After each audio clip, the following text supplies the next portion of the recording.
expected value using theoretical probability. What we're going to be looking at is expected value and expected payoff.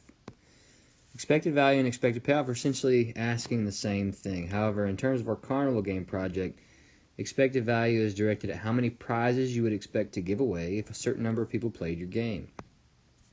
Expected payoff is directed at calculating the total cost of prizes that you determine when calculating expected value.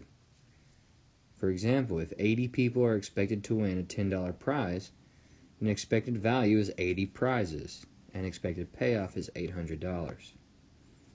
Both topics will be used and covered at the same time in every problem that we're going to look at. To calculate the expected value, you take the probability of an outcome times the number of players. For expected payoff, you take the expected value for each prize times the cost of that prize. Let's look at this example. So at the National Baseball Batting Contest, organizers have set up game booths for contestants. Richard wants to win a large stuffed animal. The rules for the game are as follows. You are pitched 5 fastballs, and you must hit them into a fair zone to count. If you successfully hit all 5 pitches, you win a large stuffed animal. If you hit 3 or 4, you win a small stuffed animal. If you hit 1 or 2, you win a bat-shaped pencil. If you miss all the pitches, you do not win a prize. The game costs $3 to play. So what are the possible outcomes that Richard can have on his 5 swings? Explain how you arrived at your answer. Well, guys, this is binomial probability.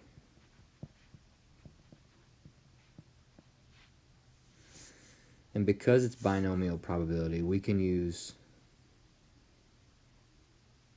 Pascal's triangle to calculate the probability of all the possible outcomes. So we need to look at this row to see that there are 5 pitches. So we're going to take this row of Pascal's triangle. This is the 6th row.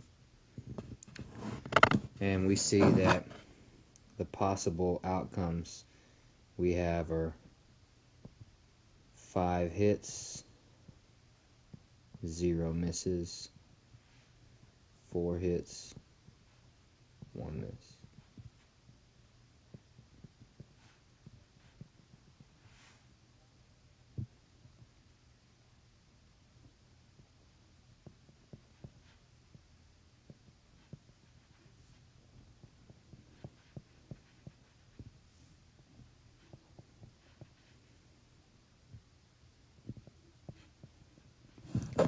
And each of these entries represents one of those outcomes. So here's the 5 hits, 4 hits, 3 hits, 2 hits.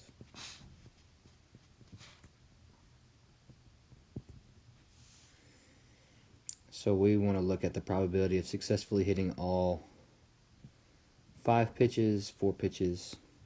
Remember, for binomial probability, if we total the row here, we'll get 32. And that will be our denominator. So what's the probability of successfully hitting the following, all 5 pitches? That is 1 out of 32. 4 pitches is 5 out of 32. 3 pitches is 10 out of 32. 2 pitches is 10 out of 32. 1 pitch is 5 out of 32. And 0 pitches is 1 out of 32.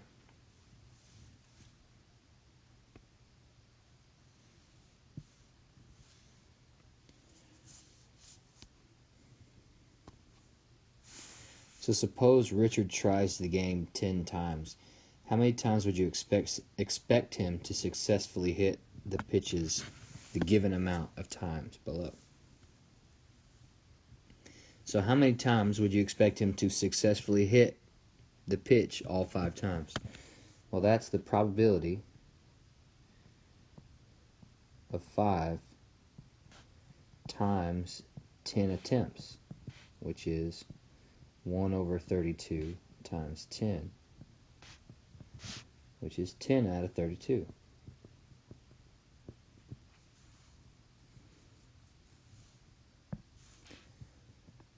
The probability of getting 4 hits times 10 is 5 out of 32 times 10, which is 50 out of 32.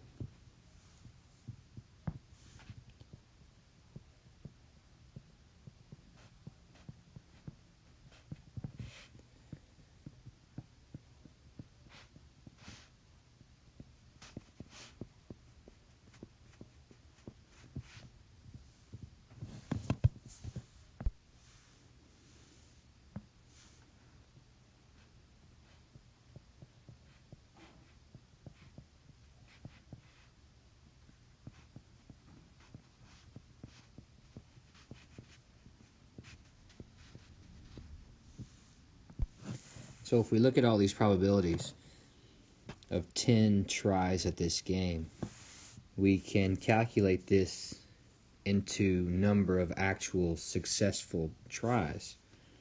Well, 10 out of 32 is approximately 1/3, which rounds out to 0 times he is going to hit all 5 pitches successfully.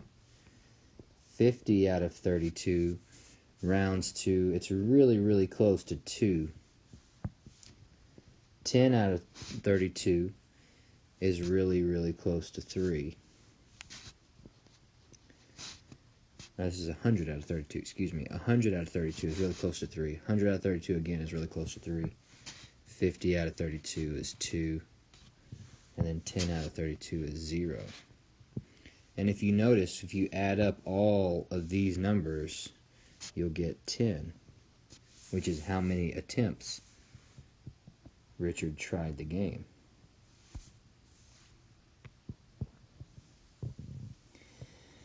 Everyone has the same chance of winning. If 50 people play each game once, how many will win a large stuffed animal?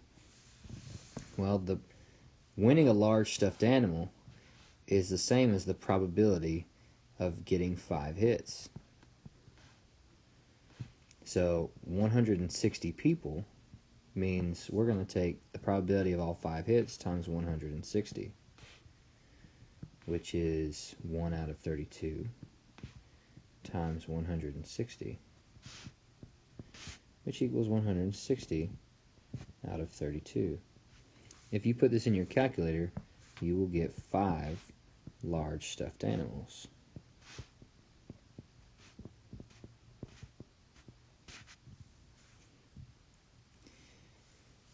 How many small stuffed animals will be won?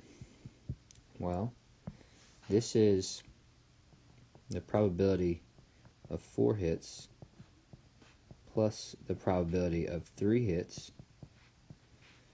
You're going to add those together, which is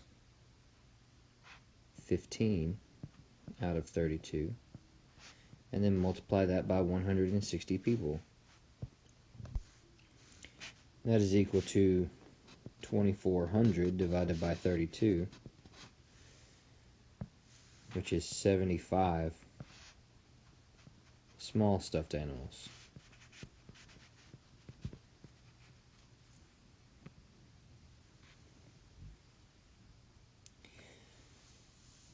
The bat-shaped pencil, the rules say that if a person hits the ball twice or one time, they get a bat-shaped pencil. So again, that's 15 out of 32 times 160. Notice this is exactly the same as the problem above, which means we will expect to give away 75 pencils. And then the last question, if a large stuffed animal costs $6 and a small stuffed animal costs $1 and a bat-shaped pencil costs 25 cents, how much profit do you expect the group to make from the 160 players? Well, 160 players times $3 a piece is going to be $480. And then we have to subtract from that $6 times 5 large stuffed animals is 30. $1 times 75 small stuffed animals is $75. And then 25 cents times 75 pencils. And that's $18.75. So if we subtract those from 480, we're going to get $356.25. That's how much profit we would expect the organizers of this game to make. Alright guys, that's expected value using theoretical probability.